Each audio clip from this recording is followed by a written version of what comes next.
ஸ்ரீமத் வால்மீகி ராமாயணம் அயோத்தியா காண்டம் chapter 93.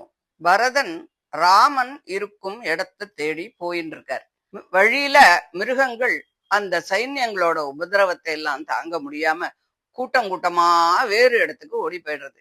கரடிகளும் கலைமான்களும் கருப்பு கலைமான்களும் ஆற்றங்கரைகளிலும் மலைகளிலும் மந்தை மந்தையாக கூட்டம் கூட்டமாக இருந்தது. பரதனுடைய சைன்யம் யானை, குதிரை, ரதம், காலாட்கள், வாகனங்கள் இவைகளால பூமியையே மறைச்சுட்டு இருந்தது. அப்பேற்பட்ட ஒரு பெரிய சைன்யமா இருந்தது. இப்படி பரதன் ரொம்ப ஆசையோட பிரயாணம் பண்ணி வாகனங்கள் எல்லாம் களைச்சு போயிடுத்து அப்படிங்கிறத பார்த்துட்டு வசிஷ்டரை பார்த்து அவர்கிட்ட, சுவாமி, பரத்வாஜ மகரிஷி சொன்ன இடம் இதுதான்னு நினைக்கிறேன்.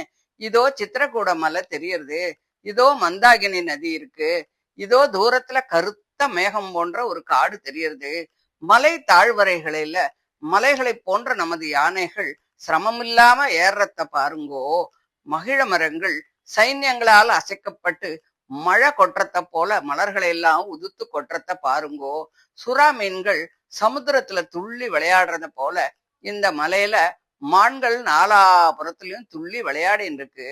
சத்ருக்னா, இது கிண்ணறர்கள் வசிக்கக்கூடிய இடம்.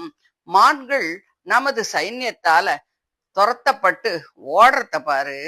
இதுவரைக்கும் கோரமாகவும் ஜன சஞ்சாரம் இல்லாமலும் இருந்த இந்த வனம் இப்போ அயோத்தியை போல சகல சைன்யங்களால நிறைஞ்சு போயிருக்கு. மிருகங்களின் குழம்புகளால கிளம்பின புழுதி ஆகாசத்தையே மறைக்கிறது. இவர் ராமனுடைய ஆசிரமத்தை கண்டுபிடிக்கணும்னு தூர தேசத்திலேந்து ரொம்பவும் சிரமப்பட்டு வந்திருக்கார். நாம் கூடிய வரையில் இவருக்கு உதவி செய்யணும் அப்படின்னு நினைச்சு காற்று கூட சுகமா அடிச்சுண்டு போறது, ரதங்களை வனத்தில் வேகமாக ஓட்டிண்டு போறது. தபஸ்விகள் வசிக்கும் இந்த ஸ்தலம் சொர்க்கம் போல ரொம்ப ரமணீயமா இருக்கு.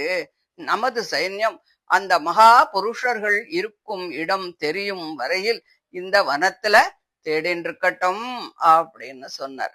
அப்படி தேடிண்டே இருக்கும் போது ஒரு இடத்துல புகை கிளம்புறத அவ பாக்குறா.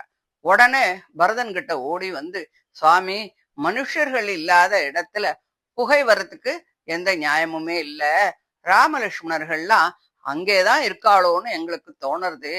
அப்படியே இல்லாட்டா கூட வேறு யாராவது தபஸ்விகள் அங்கே இருப்பா, அவளை கேட்டாவது நாம தெரிஞ்சுக்கலாம் அப்படின்னு சொல்றா. உடனே பரதன், நமது சைன்யம் எல்லாம் இங்கேயே இருக்கட்டும், நான் சொல்லி அனுப்பின அப்புறமா எல்லாரும் புறப்படுறதுக்கு ரெடியா இருங்கோ, நானும் சுமந்திரரும் வசிஷ்ட மகரிஷியும் முன்னாடியே போறோம் அப்படின்னு சொல்லிட்டு அந்த புகை கண்ட இடத்த நோக்கி அவள்லாம் போறா. சைன்யங்களும் அந்த இடத்தையே பார்த்துண்டு ராமன் இருக்கும் இடத்த பரதன் சீக்கிரம் கண்டுபிடிச்சிருவார். நாம ரகுநாதனை தரிசனம் பண்ணலாம், நம்மளுடைய துக்கத்தை எல்லாம் போக்கிக்கலாம் அப்படின்னு ரொம்ப ஆனந்தமா பேசின்னு இருந்தா அப்படின்னு சொல்லி இந்த 93வது அத்தியாயத்தை முடிக்கிறா. இதை தொடர்ந்து 94வது அத்தியாயத்தை அடுத்த ஆடியோல பார்க்கலாம். தேங்க்யூ.